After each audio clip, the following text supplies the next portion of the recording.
guys, good evening and happy Saturday. Welcome to another episode of Off the Cuff with Dustin Heisey. Thank you so much for being here. I sincerely do appreciate it, guys. We have an awesome guest tonight. Today we are hosting Eddie Wenrich. Eddie, you have to get me how to pronounce that properly. Wenrich. We'll get it right. The independent candidate for governor for the Pennsylvania gubernatorial race in 2022. So we're excited about that. Guys, if you could, please hit that like and share button. And if you have questions, I sincerely and strongly encourage you to ask them. We will highlight your questions. We'll put them up here for Eddie. And let's come with some good questions, guys, because this gentleman could potentially be running your state. So let's get you some interaction with you guys, and we'll get that going. Also, please help support the show, guys. If you could, any little bit helps. If you head over to our Patreon, it's patreon.com/offthecuff with Dustin Heisey. Become a patron. And what happens is you get one of these nifty little hats, and depending on the level you come in at, we'll increase that gift up to t-shirts or whatever we come up with at the time. But as you stick with the membership, every 3 months in that membership, we'll send out something to you for being a loyal supporter of our show. So please head over to patreon.com/offthecuff with Dustin Heisey. Become a supporting member of our show. We really appreciate you doing that. Also, guys, head over to BB3 TV on Facebook. Like that page. Follow it. So there's all kinds of variety entertainment on that. Go to WLFE-DB Radio Network on Facebook. Also on YouTube.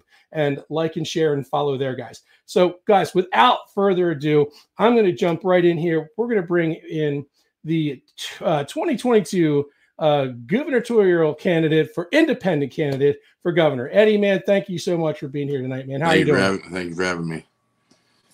Absolutely. It's my pleasure. So here we are, man. You tell us a little bit about yourself. Let's start with some of the background, like where you come from, where you live, where you at. So I came from Berks County, grew up in Berks County, and went to Governor Mifflin High School. Went to college for theater and film. Not even remotely close to what I'm doing now. But have a true passion in haunted attractions, scaring people. I used to work for Shocktoberfest, big haunted hayride, and my background pretty much was entertaining. It was behind the scenes. I never liked being in front of the camera as much, but I always had an interest in politics, and through, I'd say, from the point where Obama's second term started, I started to really pay attention. Mm-hmm. And that was where it would kept gaining more interest for me. And then when Trump ran, I was actually going to vote for Ted Cruz, and then Trump ran, and I'm like, wait, no, this guy, I've been waiting for this guy to run forever. Like even when I was 16, I'm like, why doesn't Donald Trump run for president? Mm-hmm. He's obviously smart enough to run his own business, billionaire. Sure. So, and then, so I've been a Democrat. I voted for Obama his first term. I was young and not very well smart at that point. So, sorry. But it was, I've gained a lot of knowledge in politics, and I really pay attention to everything going on right now, and have been. And my dad asked me, before he died, he said he's like, you should run for something. You need to run. You talked about it, so do it. So I don't think you expect the governor, but so I'm doing. That's quite a jump. So have you held any type of political office before deciding to jump in these waters, these shark-infested waters? No. So we're having no political background experience at all, and nothing, town council, like student council, you jump right in to gubernatorial candidate for 2022 Pennsylvania. Holy cow. Yeah. Either it's really good drugs. What possessed you, man, to do this, to just jump right in like that? That's a big step. Anyone that knows me would tell you that no matter what the challenge is, I like a challenge. I love a challenge, the biggest challenge. So, that's a big one. And I I don't let nothing knock me down. Like if I fall down, I get back up, and I just keep going harder and harder and harder. So I wanted a challenge, and I wanted to put the people who are normally in charge or running and in charge of the state on notice. Like, I'm coming after you. Like, be ready, because no one's safe for me on either side. Well, that's good. I mean, look, we all felt pretty disenfranchised here, over the past couple of years with the state of the status quo of politics. I mean, even in the federal level, whatever, state level. And I'll tell you, really, the state level really came into more focus since this whole COVID thing here hit. Yeah. Really that state level politics really kind of came into a lot of people's focus, because it really started. That's when it really started to affect each and every one of us, really. Exactly. I mean, politics, it's such a sketchy thing, and how people run in office. I mean, does it really, as an average American, does it really affect us? But we're finding out very quickly that since Biden took over and canceled all of Trump's, executive order or Trump's accomplishments with his massive amounts of his illegal executive orders. And now we're all feeling the severe effects of that. So my question to you is, all right, if you are elected governor, okay, would you be willing to stand up to the federal government? Absolutely. And listen, disobey federal orders coming out of the White House, anything that's illegal, and would you hold accountable anybody who tried to enforce those illegal executive orders? Absolutely. That's the point of me. That's one of the points of me running. So that's my one way that I can get to. I can get in touch with the federal level and completely obstruct, because does that sound unprofessional? Yeah, probably, but that's what it's what it takes. I mean, look at what happened, in the colonial days during the Revolution. They obstructed a king, a small, they were full of farmers, basically farmers with pitchforks. And they obstructed a king to take over, and so if they can do it with the odds that they had stacked against them, I can do it, and that's what I want to do. I want to go in there and make this state better, fix it, because Wolf screwed it up, and then obstruct anything that Biden puts in, or whoever's president at that point, because who knows? Yeah, it could be anybody at this point. Yeah. So here's the thing, okay? All right, as an average Joe sitting in front of you now, you're an average Joe too, man. I mean, you just jump up. That's why I want to do it. I understand now, but what makes you qualified, brother? What makes you feel qualified to run such a high office with no background experience? What is it that makes you feel that you can handle such a thing? Because, man, look, we're talking about infrastructure, we're talking about education, we're talking about taxes, we're talking about and all sorts of taxes, property taxes, school taxes, things that, and listen, personally, there's a lot of people that watch the show, and especially when I talk politics, taxation is theft. What type of things do you think you can do? Okay? I want to get rid of school tax. You want to eliminate school tax? Yeah, I want to eliminate school tax. All right. Then how do schools get funded then? That's the thing. There's other programs that I want to implement and pass in order to get funding for small business relief, schools, what have you, things that certain people might not agree with, but a lot of people will. It'll gain money. It'll bring people jobs. I want to legalize marijuana for recreational use. And in a controlled environment, I want to legalize, I want to legalize psilocybin and DMT in a controlled environment. Psilocybin. So Yeah. you're talking psilocybin, you're talking about mushrooms. Okay. Yeah. And now what benefit is there to legalizing such? So if they're legalized in a controlled environment, you can't go home and just randomly trip out. No.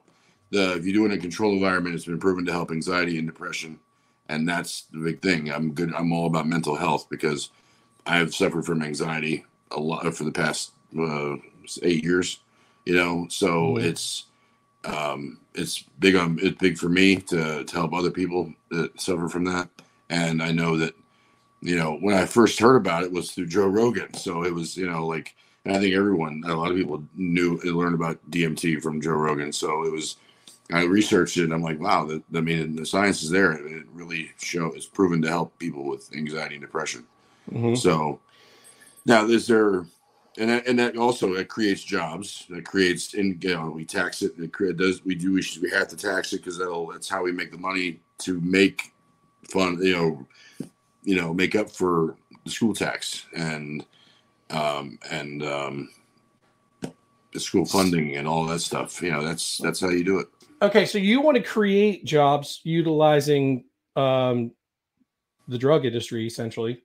But I mean, and listen, look, I get it. You're talking about something that's natural. You're talking about something that is. I understand where you're coming from. Mm-hmm. I get that, but look at this from the perspective of somebody that's already holds political officers, whatever. Mm-hmm. All right. Now, somebody listening to this might have taken that as, well, what he wants to do is create business so he can tax the businesses harder to pay for other things. Businesses are already being taxed heavily in Pennsylvania. No. I don't want to tax businesses in general. I want when you tax the product, not the business. The taxing of the product would get the funding, because look at Colorado, look at all the states that legalized marijuana. They were out of the deficit within a year and a half, 2 years, so they had a surplus. And so just legalizing marijuana helped them, let alone, that's Colorado. It's not California. California is in a totally different situation. Right. But it helped. It does help, and it will help create. And if there's other things, I'm up for anything. Ideas. So and that's the other thing. I want to incorporate anybody with an idea. I will absolutely look at and consider. And that's the thing. I'm for the people, so I'll listen to the people. That's something that no one else does. They don't care about the people. There's people out there that do. I mean, you'd be. Let's say you'd be coming up against somebody like Doug Mastriano. Okay.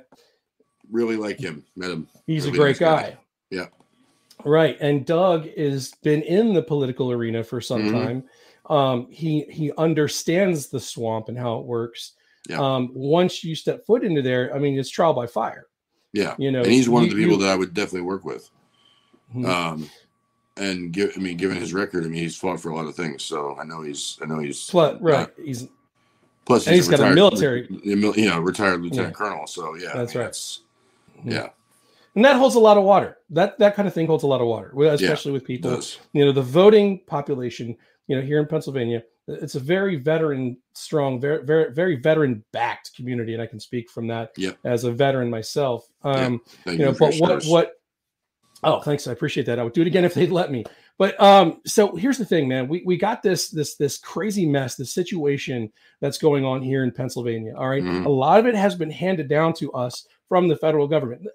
Yes.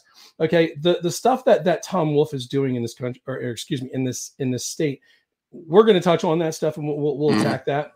But a lot of stuff has been handed down by the federal government to us. And this is really important. So you're our first line of defense, against anything that comes down from the federal government. Mm-hmm. So here's one of the things I want to start with, and when it comes to this is, look at the job market right now. Mm-hmm. I can go anywhere, anywhere in my town or in any town that I travel to, and there are for hire signs everywhere. Yep. Tell me how you're going to get asses out of the couch and back into the working community after the federal government has practically paid people to sit on their butts and just collect. Try to convince companies to give some kind of incentive, even if it's to go back to work, even if it's. I don't want to.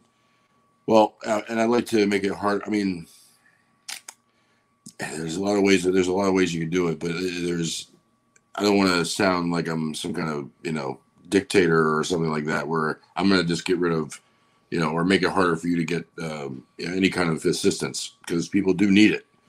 Sometimes people who have disabilities or whatever. Mm-hmm. But I think one thing would benefit would be, people live off, a lot of people live off the system with food stamps and such, and just make it harder. Make it harder where, as far as need to get a drug test in order to get approved consistently.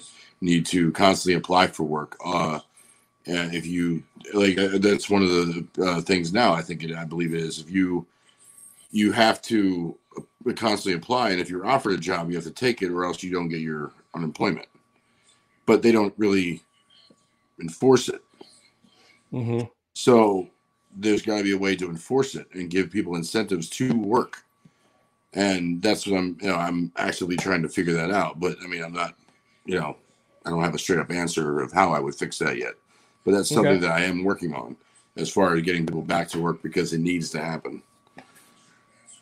Okay. So my wife says take away government assistance if they can work. If they can't, then it's a different story. Exactly. Yeah. Yeah. Mm-hmm. I don't want to come out and just, be abrasive, just say it. But yeah, that's basically that's what I'm saying. All right, Mike, I see you're messaging. A friend of mine, Mike, is messaging me in Messenger, and I'm getting questions through that as well. So bear with me if I'm bouncing back and forth here. It's fine.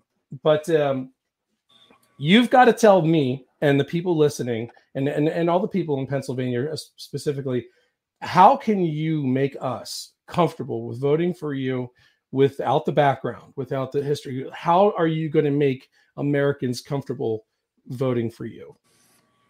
So I've not it's not like nothing spectacular, but I've been in retail management for probably 15 years now, 16 years. That's what I've been doing. I've been a manager of AT&T for a long time. Verizon, I've been doing. I was district manager.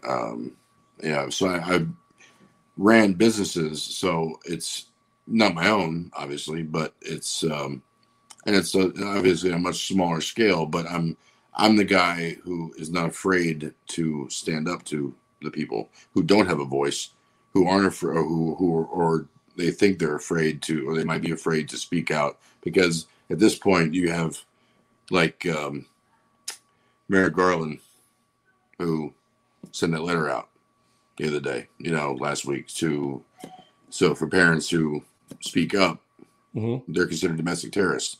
So that's what you can't be afraid of. You can't be afraid of those kind of threats from the bigger government. And I have no issue whatsoever of telling them where to go and dealing with them. Mm-hmm. Come on, I'll go to them. And right. I mean, I can sit here and say, well, it's like Twisted Sister. We're not going to take it, and we could do that. We could point our fingers and we could shake our fists. And at the end of the day, and listen, you stepping up and running, that there is more. Mike, if you're watching this, I cannot answer. I'm sorry. I'm on the show. He just completely broke my train of thought here. Is more. Okay, it's you.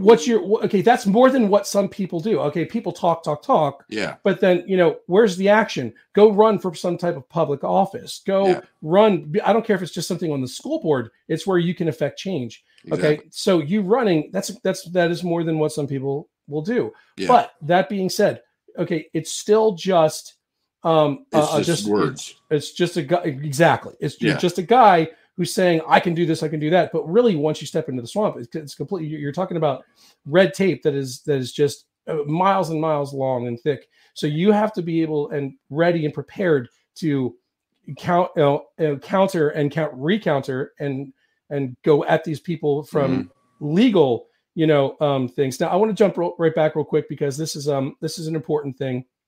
And I think Gretchen actually is right on with this.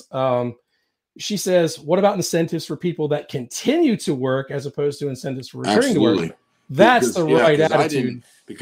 Me working during the pandemic, I didn't get no incentive to stay on, and I think that's a big deal. In companies, I can't force companies to do it, but I can sit and negotiate with them and talk and meet with different businesses and consider, and get them to, give them a reason to raise up their pay while they're working in this situation. I mean, that's a big deal. I worked right in the trenches of it, right? Right. All of it. So, Now, Angie says Anvil's a company here in Columbia, Pennsylvania. We just got almost a $2 raise, and if we work a certain amount of hours by December, we get a $3,000 bonus. Now, that is good stuff, man. That is a company that's rewarding you for working, and that's good. That's fantastic. I mean, but I work for liberal AT&T, so we own CNN, so it's that ain't gonna happen with my company. So Becky worked and her incentive was pizza. Hey, you know what? Any kind of incentive is something, right? But it's better to be rewarded with some kind of money, Okay, so this is a good question from Monica. Most politicians, if not all, make beautiful promises to get into office, and then the people buy it. Now, how are you different? Are you selling promises, man, or are you going to walk the walk? No, that's the point. I'm coming off as real as I can be. I want to be real. I want, I actually was talked down about the idea that I want to literally have like a town hall every week with different people in the state. Mm-hmm. And get their issues and questions and concerns and deal with them all the time. Mm-hmm. That's a big deal that no one does, and that keeps me continuously in with the people. Right. There's a lot of every politician comes out and makes promises and they never keep them. The only one I can actually really think of that did in some way was Trump. He did do a lot of stuff that he said he was going to do. He did, but a lot of it was just shattered when Biden got into office and wrote those executive orders. And I feel pipeline was taken away, and that destroyed thousands upon thousands of jobs. Look at our southern border. Mm-hmm. Right, and now the worst part about that is, and I think it frustrates me the most about that. And again, I want to keep this to state politics as much as possible, but talking about that border and things like that, Pennsylvania is going to have say in what happens in those types of things. You got to be the voice that stands up for Pennsylvanians and says, I'm representing Pennsylvania. I'm representing the majority of Pennsylvanians who are voting. Okay. We've got to be blocking things that hurt the country, like open and free and open borders. Yeah. There's things that do not help. No sanctuary cities in this state. That's a promise. There's no way I won't deal. I won't deal with it because I'm not. That's created so many issues throughout. There's so many governors and mayors totally, said to Trump, "No, we're going to do what we want," and we're going to let illegal immigrants come in, and you can't do nothing about it. Trump actually backed away. He didn't really do anything about it. But I'm not going to allow any city in this state to be a sanctuary city. There's no way. Mm-hmm. Right. I'm glad to hear that. Personally, it's so incredibly difficult to vet these people that they're bringing in by the busload, especially like from Afghanistan. We're bringing busloads of people into our state that it's impossible to vet them to such a degree to where we can say comfortably that they are not a terrorist. They're not associated. Listen, as somebody who spent time overseas, okay, and with people that were in Iraq, okay, people that had fought in Afghanistan. I myself did not. Yeah. But these people can tell you, okay, that you get one of these I was going to use the term that we use in the military, and it's just not appropriate. Yeah. But if an Afghan comes up to you, all right, and they say to you, "Oh, Mister, I love America, I love Americans, blah blah blah," and then the next day you see him with his guts blown out, holding an AK, so there's just no telling. They're gonna lie to your face. They're gonna tell you whatever they need to tell you, but then they will try to kill you at the first opportunity they have. So these are things that you have to consider when opening your cities, your borders to these people. Well, yeah, and that's the thing. I will welcome anyone in this state as long as they are vetted properly. And thanks, Mike. I appreciate that, buddy. And they are legally part of the United States or on their way, and they have background check. Complete thorough background checks, FBI checks, everything is if they bring them in, if they're from Afghanistan or from wherever. Because the one thing I disagreed with Trump was his Muslim ban, because not all Muslims are terrorists. Like that was a bad thing to say. Like I get what he was going for, but at the same time, it was maybe not the best way to go about it. You can't just I don't know. I'm not Trump, so I don't of course. So Sean says, the illegal aliens are being dumped in red states and will be given the right to vote to try to change red to blue. I believe there's probably some truth to that, but I doubt that's like they're. I mean, who knows, man? Politics. That's why they're letting them open. It's crazy. I mean, I can't say definitively it's only red states that are. I don't think that's true at all. I think Democrats want to help people just as much, and I don't think that all Democrats are evil people. No, I just don't think that way. Not. No, but it's a more far left, the more Yeah, there is a deep state at play. Yeah, and there is. And look, the election was definitely hijacked this past election. Yeah, and to do something to that effect. To the way they've done that, to hijack a United States presidential election, it's unbelievable. Yeah, I'm sorry, not 81 million people did not vote for the tool that's in there now. No way. I'm sorry. No, I don't disagree with you. I don't. So let's move on. Yeah. One of the things that's really important to me, as I have children who are in school. Okay, I have children that are in high school, but I have a ton of friends with children in school. And one of the biggest things that we are having a problem with here, okay, is the stupid mask mandates. Okay, mask mandates. What would you do? Okay, in terms of looking at how Governor Wolf handled this COVID crisis.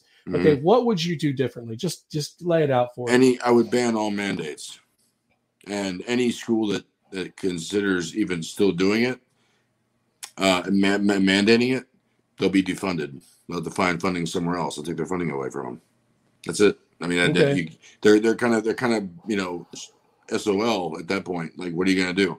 It's kind of the opposite. It's kind of what Tom Wolf did, but the opposite. We'll give you funding if you mandate it or whatever. So, or we'll take it away if you don't mandate it.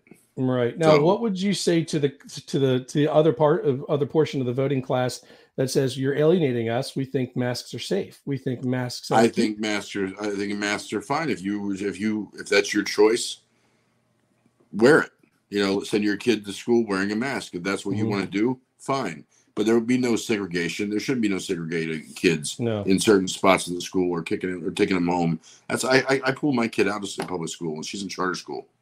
I just, what? No, I'm not dealing with it. I'm not because my campaign manager is actually, she won her primary for the school district she ran for. So, and she's, so her election's up in November. So hopefully she does well because she's right there with us as far as that. She fights all the time with that school. So, Okay, so Brandy says, why not just allow them to make the choice? And that's he did just say that. But don't defund them. That's the worst thing you could do. You're harming the kids just like the mask is. It's no different. She makes a valid point with that. Okay, what you definitely don't want to take money away from an institution that is providing higher education to our children. We don't want to disadvantage. Look, I think we're already disadvantaged. I don't necessarily mean defunding the school itself. Maybe defunding more the teachers union or the school board, somehow punish them. There's got to be a way to, figure out in some way to get them where they just will listen to you, Okay. But that's a tough one. I mean, that's a tough one. And look, that's personally, I think one of the ones that you're going to have to really work on. Same with vaccines. And look again. She says I think she meant defunding. Defunding schools is punishing our children for the actions of adults. Yeah. We already know the effect of poor finances in schools is in their better way. Right. Exactly what we were just talking about. So I think we should probably stay away from that. I mean, if it was me, I would just say, look, there is no punishing students. Okay. No, there is no punishing students. No. But there is punishment. I think there should be punishment, but I don't know if necessarily should be state mandated punishment. But for teachers that disobey or who bully children or make them feel smaller in any way, shape, or form for not choosing to wear a mask, that should be handled, okay, in a way that sets an example for the rest of the state. Yeah, and that's what I'm trying to say. Like, and because I would never want to make the kids suffer. No way. That's what I don't want. They're suffering now, so I don't want that. I want to, if anything, I want to give them more, privilege and advantages and stuff, and make them, work, better in school. That's, but it's the people, the school boards. I've watched so many videos of different school board meetings where it's been horrible. It's like a bunch of robots. Right. And they just like the one, ironically, from my high school 2 weeks ago, the Reading Eagle crucified this woman for wearing a mask. She was kicked out of the school board meeting for wearing a mask. Now, I get what she was doing. She was wearing a mesh mask, but it's still a mask. It didn't specify in the CDC guidelines what kind of cloth material it is. It's still a mask, and she was wearing it. But they kicked her out of it, and they actually had the cops pull her out, and the Reading Eagle crucified her. They didn't even give her a name. They just referred her as the woman. Like, wow. So it's getting bad. It's really getting bad. It is. All right, guys, stay tuned really quick. We're going to go to a quick break. Guys, appreciate you being here. Thank you guys all for watching. If you haven't done it already, please hit that like and share button. Head over to YouTube, Off the Cuff with Dustin Heisey. Hit that subscribe button, ring that notification bell so you never miss a video when we do go live, which is every Saturday at 8 p.m. Guys, stick around. When we come back, we're going to talk about how Eddie plans to bring businesses back into Pennsylvania. And we also want to talk a little bit about like property tax caps and things like that. So stick around, guys. Don't go anywhere. This is just a quick break, and we'll be right back.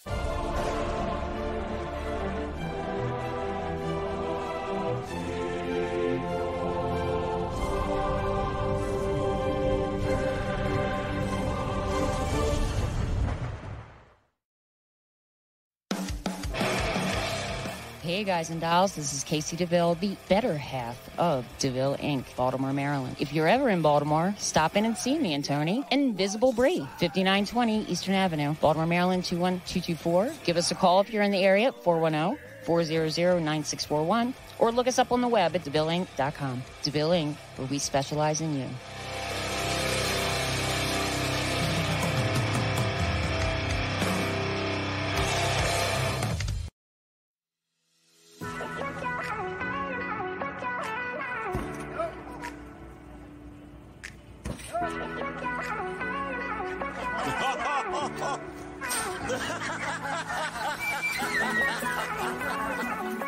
Try again, buddy.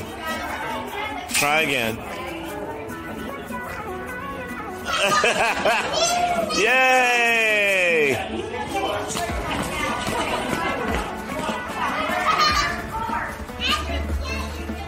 Okay.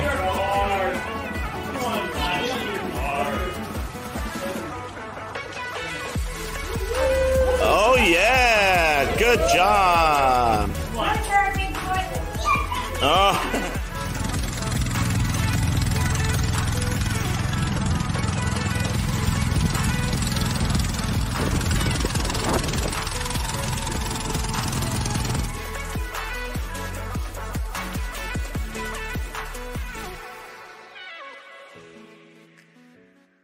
Oh, yeah.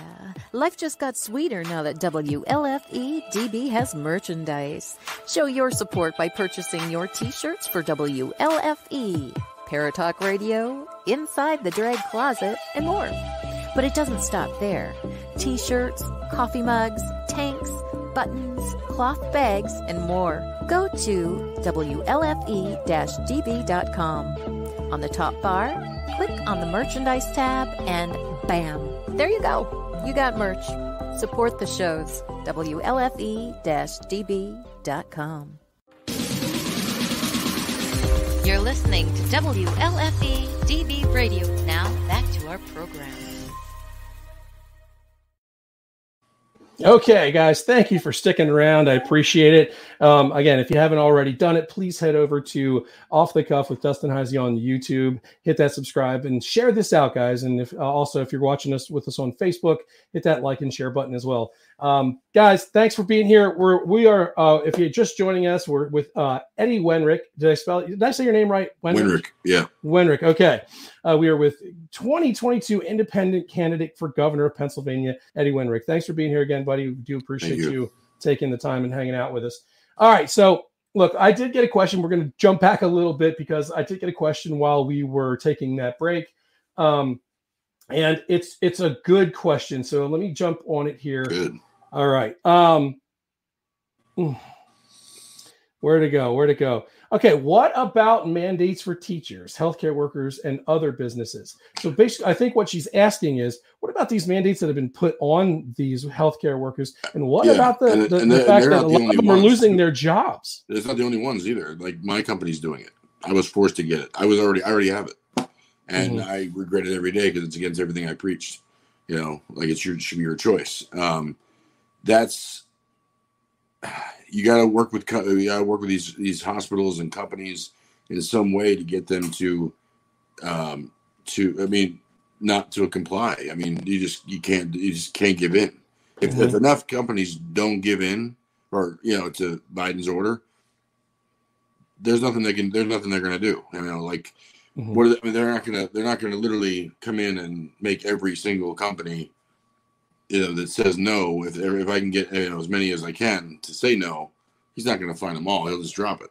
Hopefully, that just starts the whole. There's a lot of variables and a lot of things that could go bad and could go good in that and stopping that. But there should be no way that these people should be losing their jobs, especially after they were branded as heroes last year, and they are, and now they're vilified and fired. Just look in New York. And it's not just because of the mask; that's because of the vaccine. Yeah. That's where they're them choosing not to take this vaccine. Yeah, exactly. And again, not to alienate those who have done it or who have chosen to do it. If you want to do it. Absolutely. This is what I have a personal feeling about this. Okay, I look at it this way. All right, and correct me if I'm wrong. They don't have a cure for the common cold. They don't have a cure or a vaccine. Well, they have vaccines, but they don't have cure for the flu that goes around every year. No. They don't have a cure for cancer. They come up with the biggest. They come up with a super bug that was created by man. All right, we know that. Yeah. And now they have just automatically have this vaccine ready to go. It doesn't make any sense to me, and I just personally won't be that guinea pig. And I don't care that the FDA approved it. The FDA has approved things in the past that have killed people. Not good for you. That doesn't mean anything to me. But all right, so I definitely appreciate your stance on that. That's good. Mm-hmm. So all right, I want to move on to something else. Okay, look, living in Pennsylvania, there are places where you can go that are a little cheaper to live, but property taxes are insane in Pennsylvania. What kind of a plan do you have to offer some relief to people who are paying an inordinate amount of money for property taxes? I would like to sit down and actually go over with a whole team of people who have been doing this forever, dealing with property taxes and everything, and come up with everyone just pays a specific percentage across the board. Mm-hmm. Nothing crazy, but some kind of tax that covers, a little bit, but it gives them a break. It gives them a big break. No one should be paying the same amount. I mean, you look at Wyomissing, where the area I'm from, Shillington, Reading in general, and the taxes are insane. Exeter, they're all crazy. Up here in Schuylkill County, it's cheap. I mean, Origsburg is kind of high. That's where I live. But like Schuylkill Haven, Pottsville, taxes are lower, much lower. So now in some of these areas, we're talking about we have a crumbling infrastructure. Mm-hmm. We got bridges that desperately need repaired. Absolutely. And for the record, bridges that don't need to take 6 months to build. No. So literally, there's a bridge down the street from my house that's blocked this main road out of here. It's been under construction for months on end. It's this tiny little bridge. They get ready to do the same thing, and I don't understand it. But what has to happen is, okay, you've got to be able to bring money in. It's got to come from somewhere. Yeah. You've got to be able to pay for your public school system. You've got to be able to pay for your infrastructure, okay, for your whatever your infrastructure plan is, which I do want to hear what yours is. Okay, you've got to be able to pay for this stuff somehow. So if you're going to step outside of the traditional methods of taxing the people, what's your plan, dude? I want to know how you plan on bringing that money in.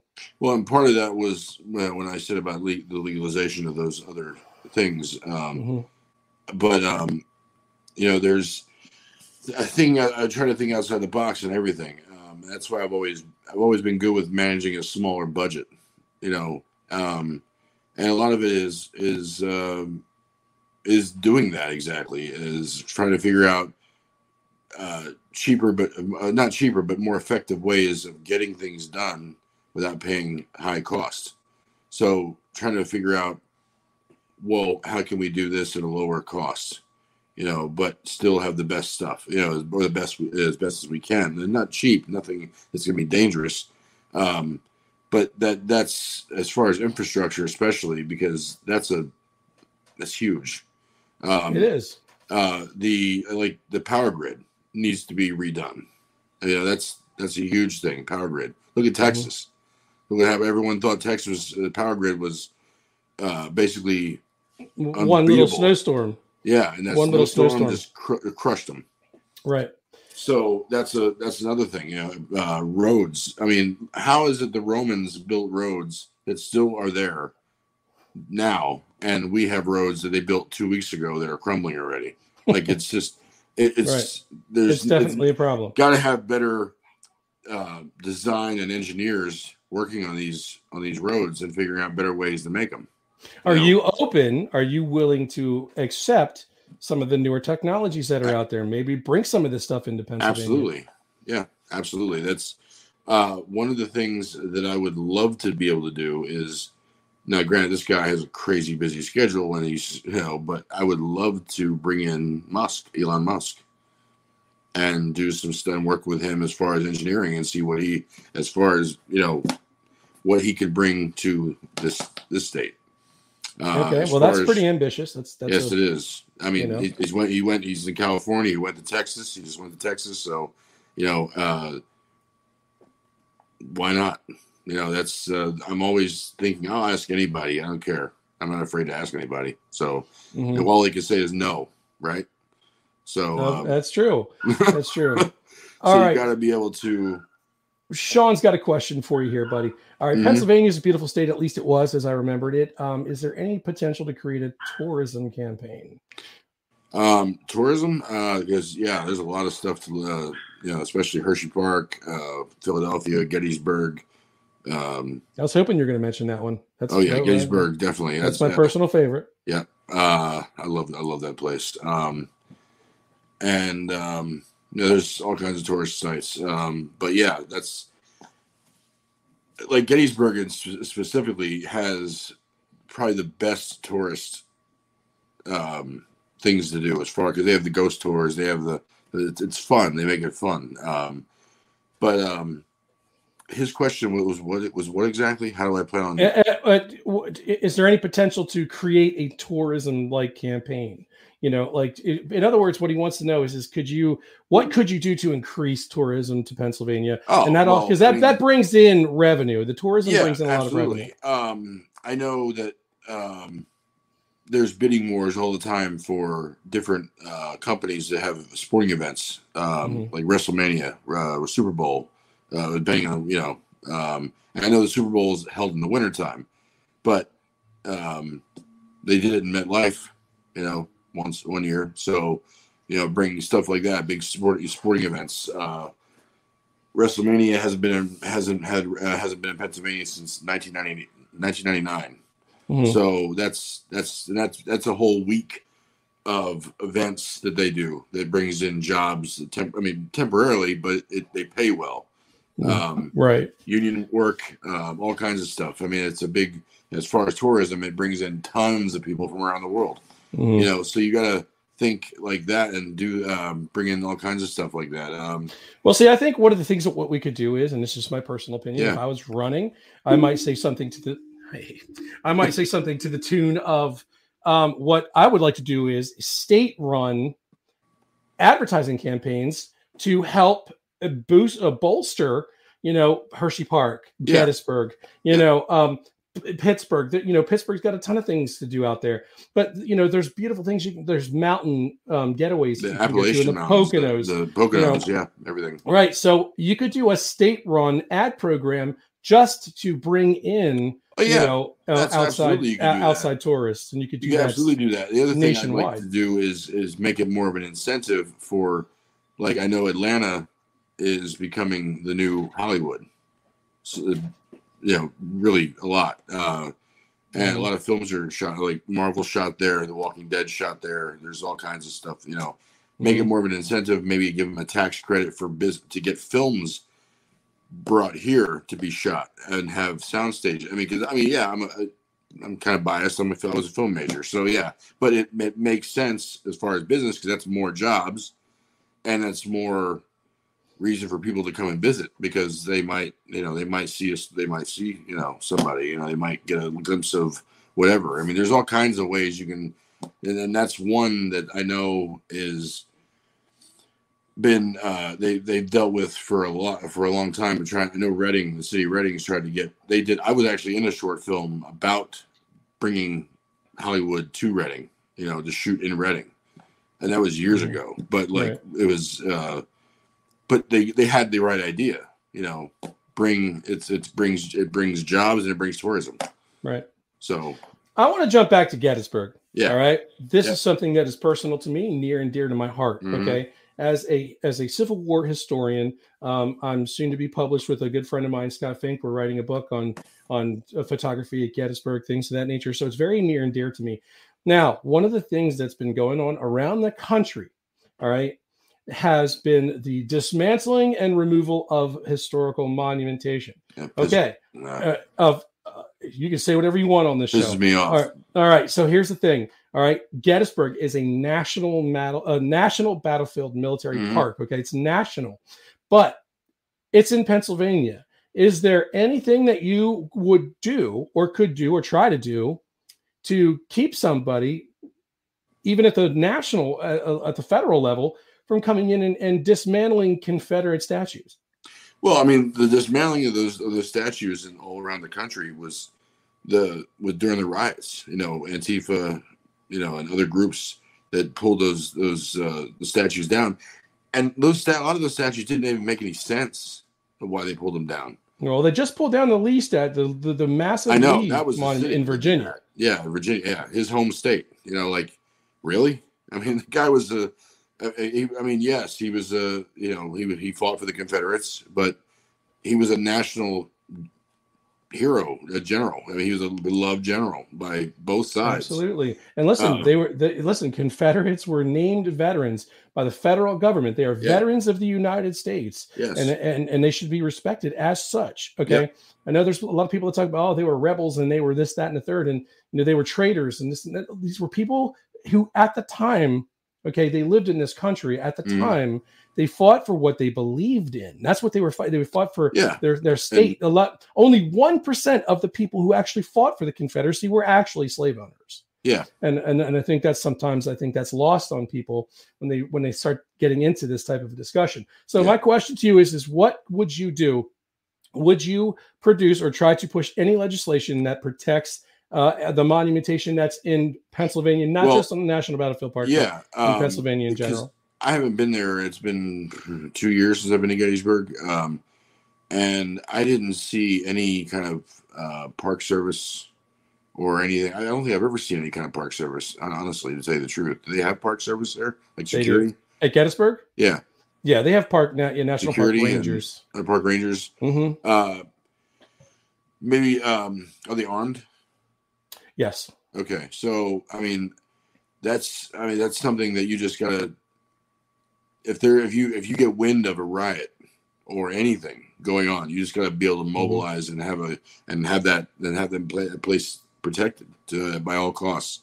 That's a special place to me. I love that place.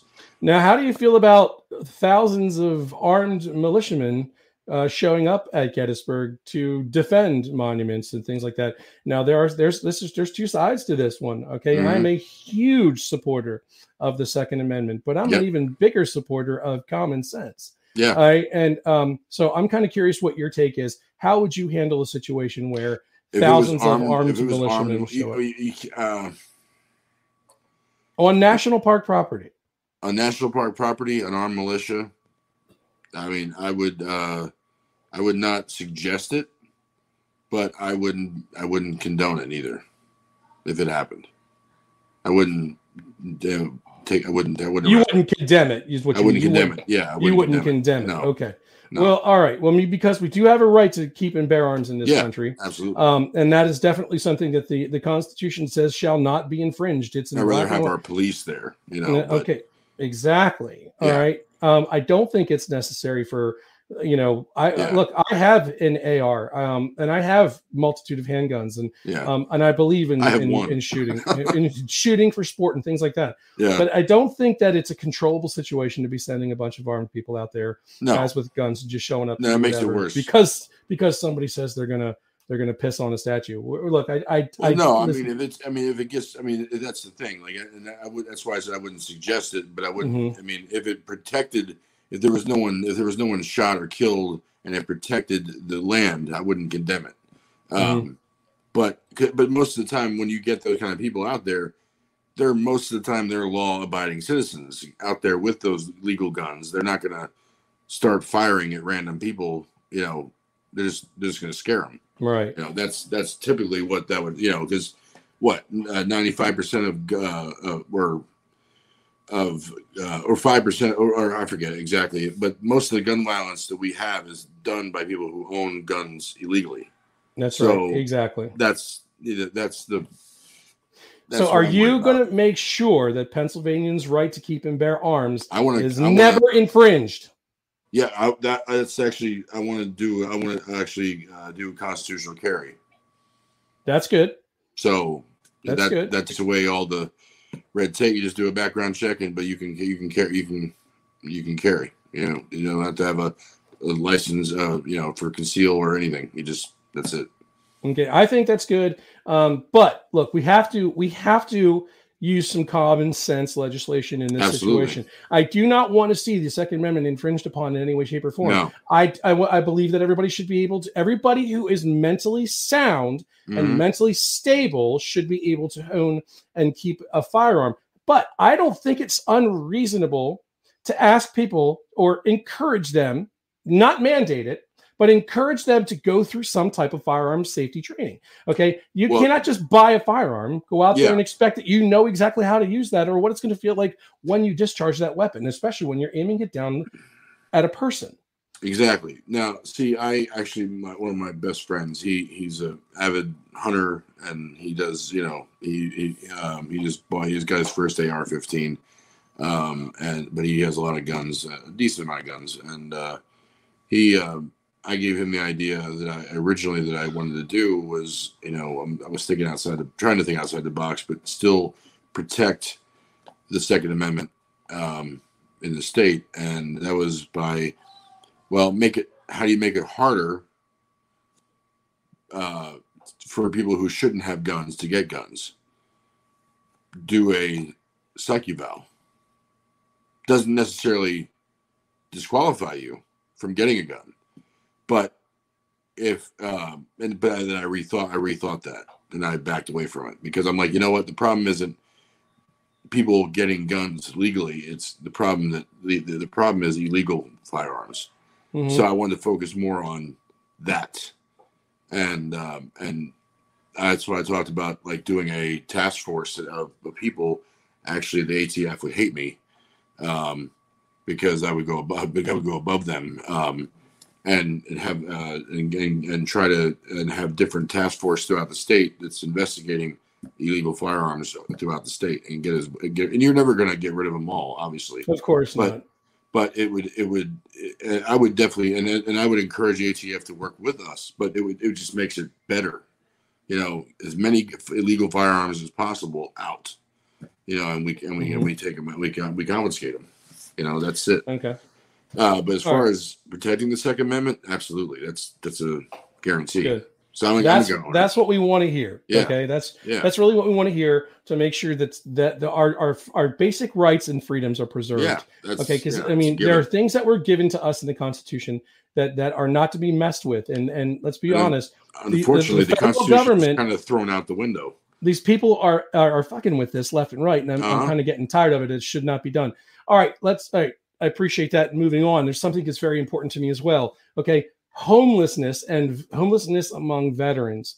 Okay, we got this is something. Okay, why do we have people who served our country in combat situations in any capacity? You write your name and you sign that blank check up to and including your life for this government, and we have veterans living on the street.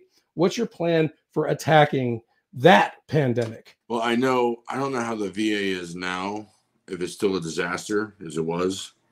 Not as bad. It's getting better. I'm in the VA system. Yeah. But it's not dealing with the problem. The problem is still too widespread. Yeah. This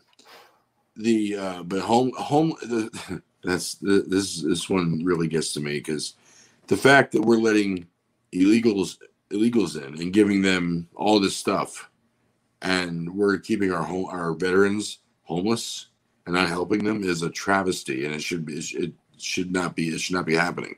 Okay, so would you have used, I apologize for interrupting you, would you have used some of that federal funding from this pandemic? Absolutely. And put it towards the veteran homelessness? Any kind of federal funding that's given to the state, that's one of the first things that I would use it for. That, small business relief, as many things as I can find that would help the state with federal funding. You're absolutely right. That's on a grassroots level, essentially. Yeah.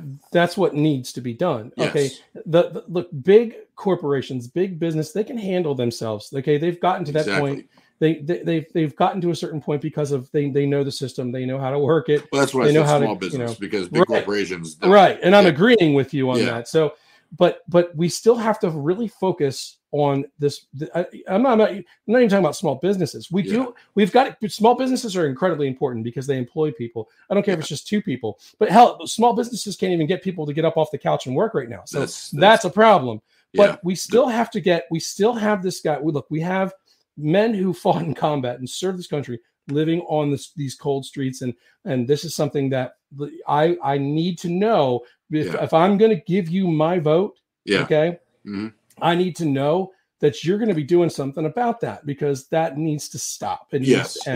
They need, and that's what I'd love to do. I want to get them off the streets first and foremost, and then get them the help that they need as far as medicine, any kind of therapy they may need, any kind of counseling, whatever, anything that they need, they come first, because they're the ones they're why we're here yet, and that's the most important.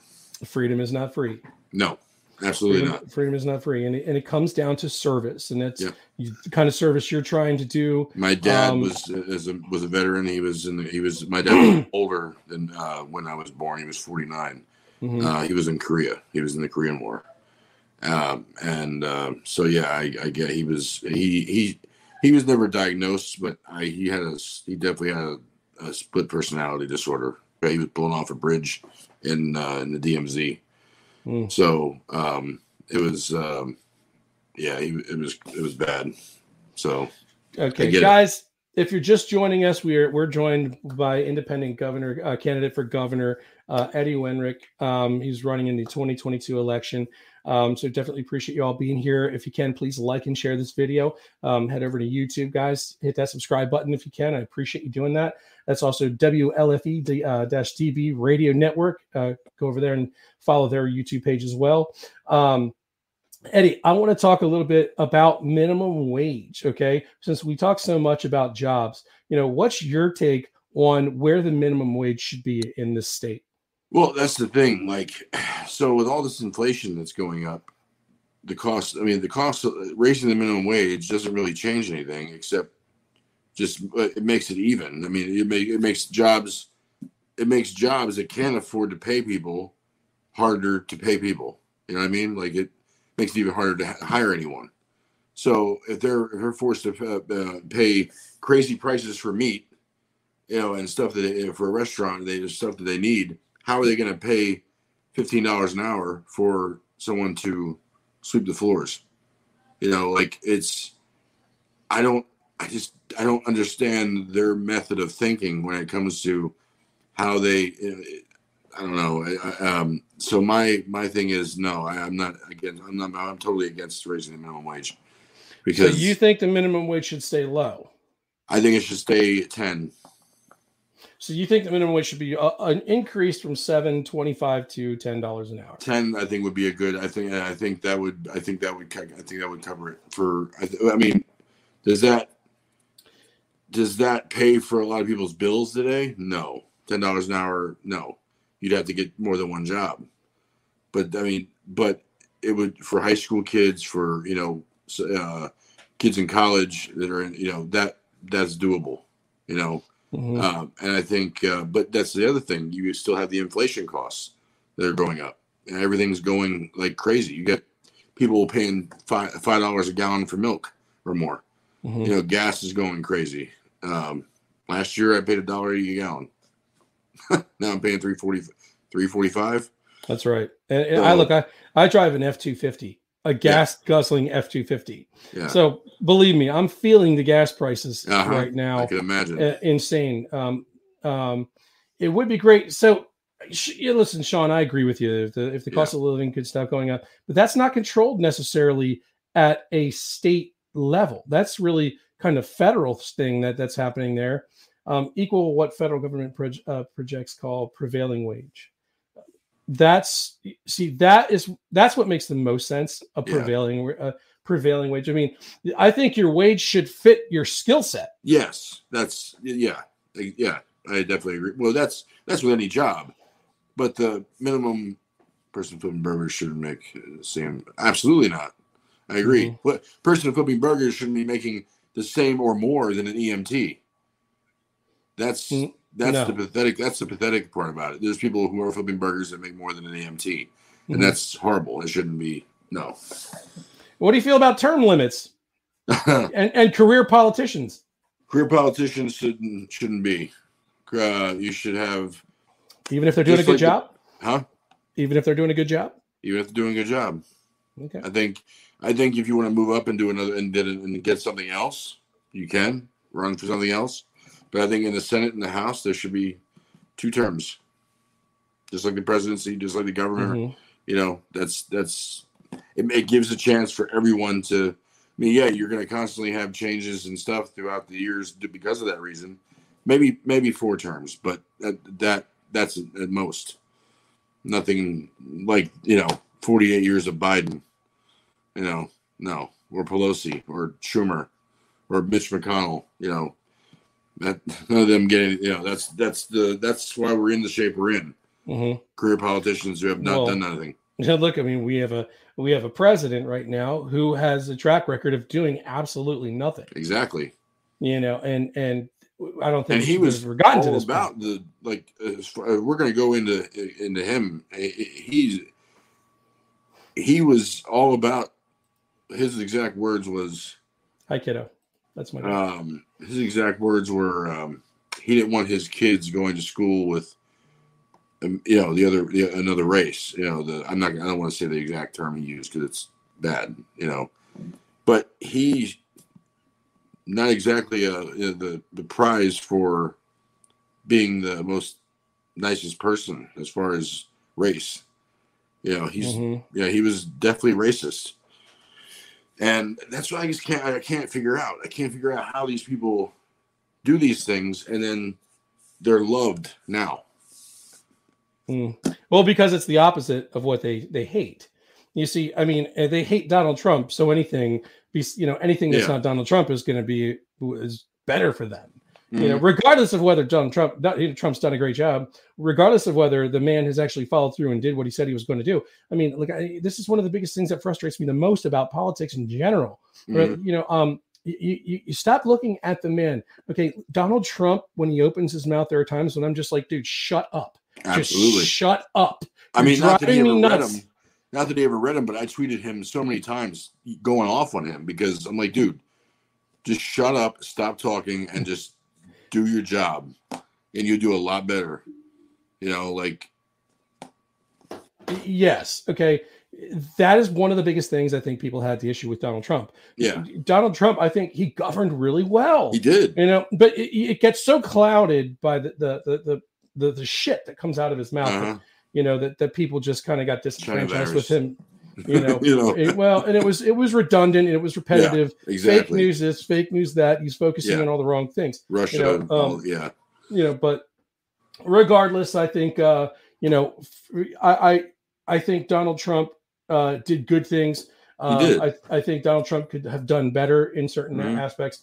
But again, we're on the state level here, and that's really where I kind of want to focus. And you know, one of the other things that, you know, living in close proximity to an incinerator, to landfills and things like that, what's some of the things that you would do differently with the environment? Because the environment is an important part of what we do here in Pennsylvania. You know, would you do anything to improve air quality? Would you do anything to improve waste and waste disposal? Things. Well, this is one of my biggest battles as far as myself, because I'm torn between, you know, doing like solar and doing a more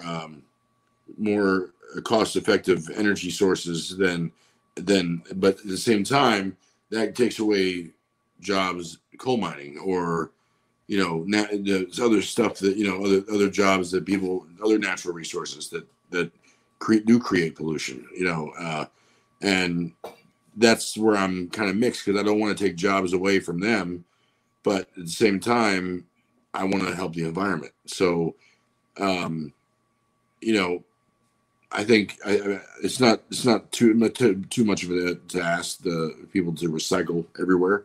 You know, I think that'd be a good thing. You know, it's to reuse that kind of stuff. Trash. I was always like down south. My mom's from Tennessee. You know, and they, you know, my aunt and uncle, when I was down there, they always burned their trash. I never had an issue with that. You know, like. That's the easier way to get rid of trash. You know, you're not going to have landfills. You're not going. I mean, there's other ways to do it, obviously, but like I want to help the environment in some way, and I think trash, like these big landfills or incinerators that or everything, they are polluting the air. I mean, it's a look at when we were all locked down, all the water, all the oceans were clear. You had dolphins in Italy. You know, it was beautiful. I mean, at the same time, it was bad for everyone else, you know, being locked in. But the environment healed itself in just that little bit of time. It's true. There was no pollution. So you know, I'm still that's something that I'm still working on as far as how I can do that, because I don't want to come out and say, well, I'm going to do this and not have right. But you got to have a plan in place, and I would hope that plan would be reaching out to professionals in the field, experts, and people in that field. Absolutely, right? Yeah. And getting the ball rolling and doing something. I want to have the best minds I can around me to knows that, so I don't go in there because I don't, you know, like honestly, I'm going in there. I've never held office, so do I know everything about that? No. But I'm going in there or trying to get in there because I know that I can make a difference more than anyone has so far. And I want to work with the best minds that gets the best results. That's common sense. You know, that's something that most of the politicians don't have. So, yes, we are lacking in that department when it comes to the federal government, but yeah, for sure, and even state government, more state and local government. They you know, there's a lot of good people, like Mastriano. But then there's some that, you know, like I don't know if you've Lou Barletta. I've heard of him. Yeah, he bankrupted his city, Hazleton, when he was mayor. That's not exactly someone I would trust running my state. Sure. So, I mean, that's he's what I think. I believe he's their front runner right now as far as a Republican side. Mm-hmm. And McSwain just announced. I don't know if you know him. I've heard the name. Yeah, Trump appointed him as the attorney in Philly. Mm-hmm.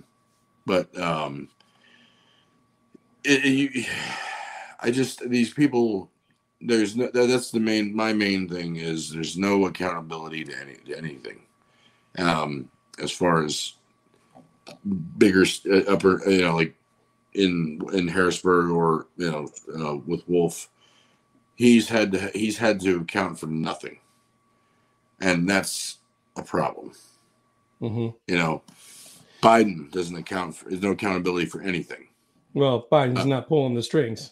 No, Biden's wearing the strings, and somebody else is pulling on them. I mean, they're not even in the White House now. They're on a stage. They're on a set. I've heard that. That's kind of weird. I've heard that, but putting something today.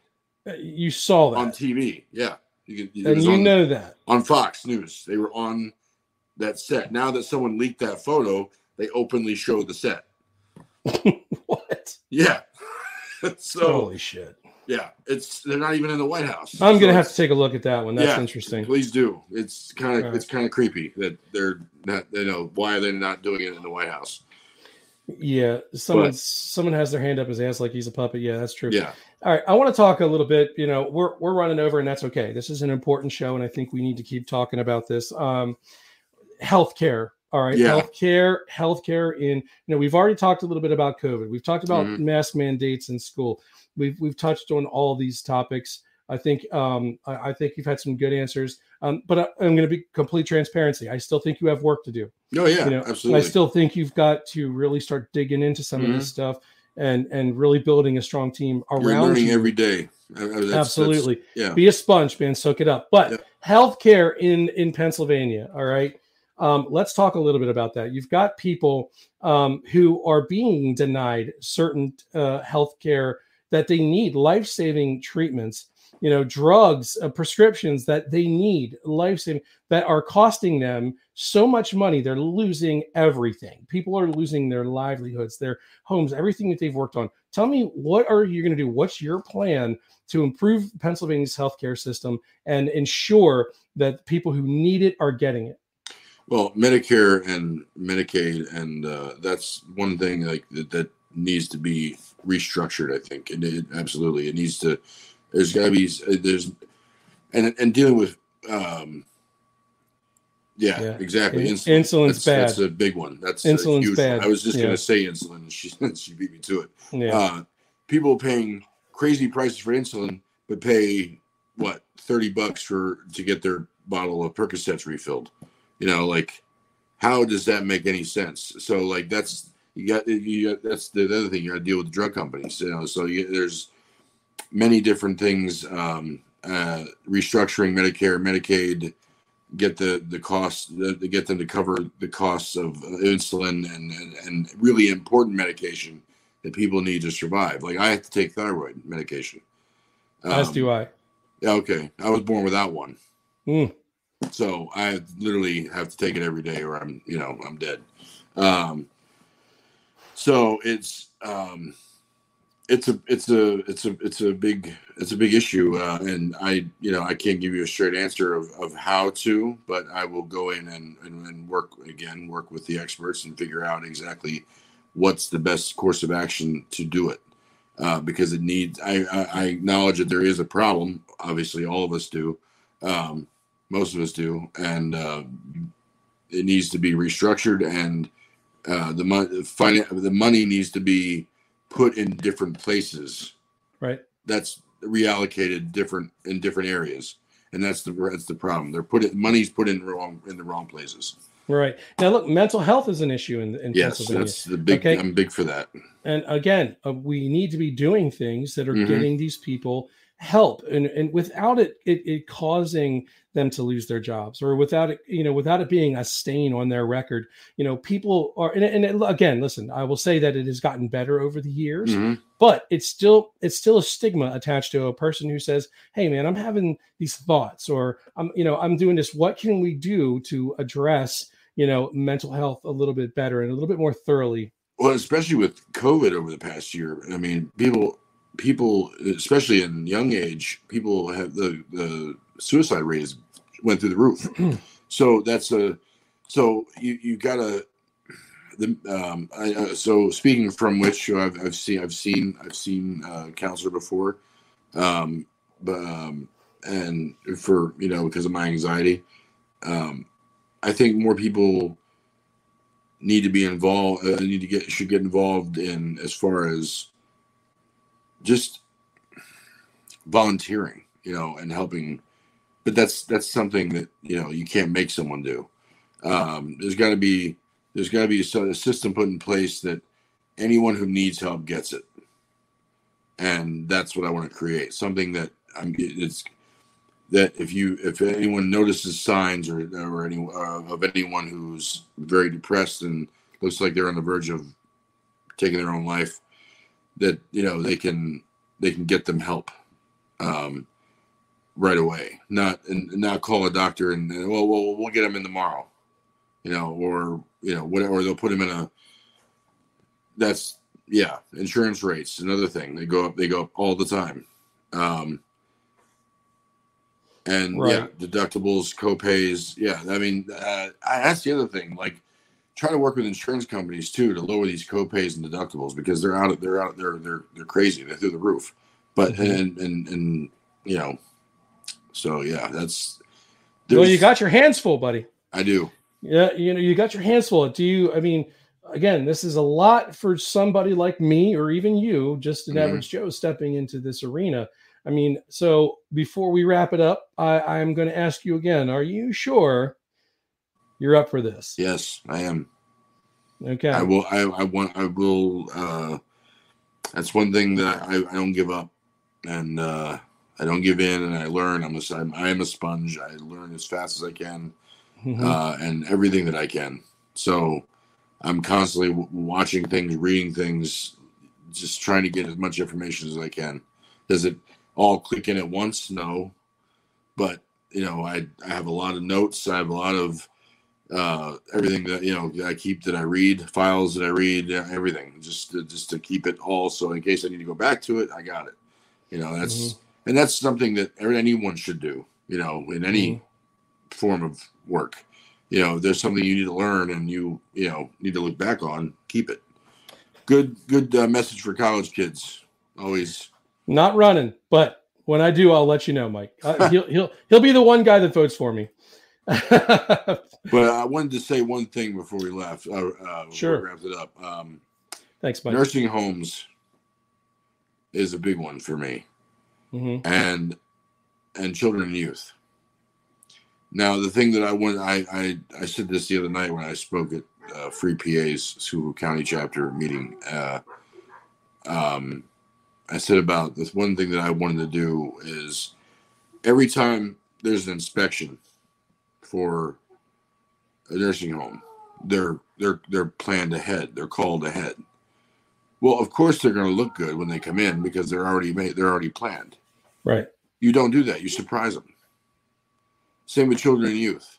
You make an appointment to meet with the family and meet the kids and to make sure everything's okay. Well, of course they're going to look all happy and nice, because they planned it, and they probably scared the kid out of his mind to make sure he's good. Surprise visits, common sense things like that. These are things that I've really tried to like. They're important to people is even more than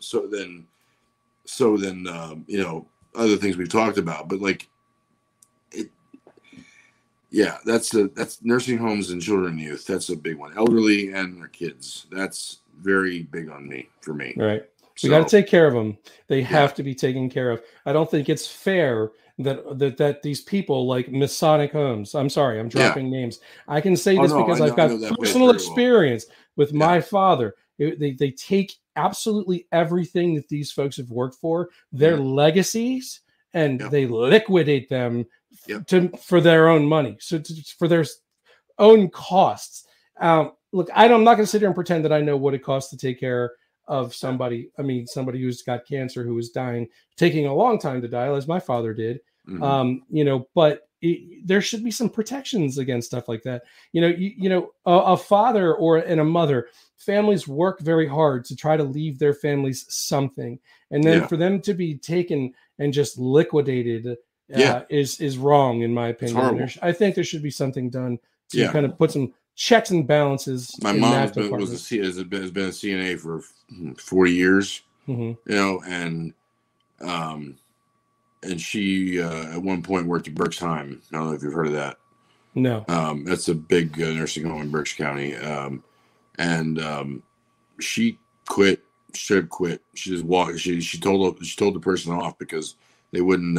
They wanted to cut corners and not change the person's pull up, and leave them laying there in piss and get bed sores. And my mom's like, no, we're not doing this. We're changing them. We're keeping them. You can't do that. That's horrible. And she still is taking care of, and she's always done that. She takes care of elderly all the time. So that's her job now. That's been for years. So yeah, that's very important to me. Good. Hey man, thank you so much for being here today. Thank you for having me. I sincerely do appreciate it. I hope I answered your questions as best as I could. Look, yeah, I mean, listen, like I said, in being completely transparent, okay? Yeah. I want to see you do more work. I want to see you dig in. Yeah. And I'd love to have you back on the show a little bit later down the road, you're definitely welcome here. I'll do what I can for you to help you out. Thank you. I am definitely behind the movement. I want to see, average people. The government is supposed to be made up of the people. Exactly. We are the people. Yeah, they work for us, not the opposite way. Exactly. So I support what you're doing, and I want to get Heather's comment back up here really quick. It's her grandmother was treated like she was nothing in a nursing home, and it's personal. We all experience these types of things, and these are things that definitely need to be addressed. I want to see you, walk the walk, my friend, not just talking the talk. So, keep us, keep in touch with us, man. Keep us posted. Let us know how things are going. And we'll definitely, be here to support you. So I'll get you to just before you go, if you want to say a couple of words to the listeners and people that will be listening to this later on Spotify and iTunes. Yeah, here's an opportunity for you to do it, man. So for everyone that's listening, I'm a normal person. I've never held elected office, and I never had planned to. But things change, people change, and there's some things that are just more important than yourself. And I think this is it for me. Back in April, I was working on a design for an entertainment complex that was going to be awesome, and I just kept getting tired of things going the way they were, and I'm like, you know what, the hell with it. I'm running for governor, and people are like, what? So that never say you can't do something, because I always refer back to the Revolutionary War. That's the best example. Absolutely. You can, because they did, and we're here because of them. And that flag right there, we're here because of that. So, Amen. And they had worse odds than I do. So you think? You think? No, they had way worse odds than I do. Sure. So, hey, do you have any funding? What are you doing for funding? Tell us how just to. Private funding. Like, I have a link on my page for funding. I have, friends, and it's grassroots. Like, it's not. I'm not getting funding from big donors, and because who am I to them? Sure. So you've got to be a voice, though. You've got to make your voice heard. You've got to get out there. That's what I'm trying to do. Shows like this. Yeah, that's what I'm trying to get out there in 3 newspapers and this podcast, which is great, and I'm trying to get out there more. I'm trying to, it's a struggle because no press is taking me seriously, because who am I? That's so. You got to give them a reason to, and money talks. I'm nagging them. I made that my campaign video. I don't know if you watched it. I did watch it. What did you think? I liked it. Yeah. I'll talk to you offline. Yeah. And to give you some of what I personally think about what you could have done differently, what you could have put in there. But I think it's good. I think it's a good place to start. I wanted to do it that way for 2 turn heads, and it did. And I got stuff taken down on my TikTok account for the campaign. And I only made it a week ago. Oh jeez. So I got crazy amount of views and followers from it, and it's because you sounded too Republican.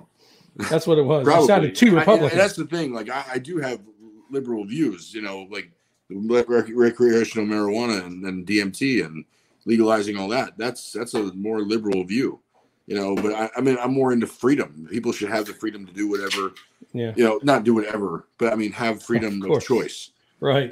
There's got not whatever they want. Obviously, there's got to be, but to have freedom of choice, and I think there should be options for that, and there should be more than 2 parties. That's for sure. Well, that's across all politics. Yeah. The 2-party system is destroying this country. Absolutely, it's destroying the fabric of what it is to even be an American. Yeah. I'm a firm believer in smaller government. I believe there is a need for government. The government needs to really minimize its reach.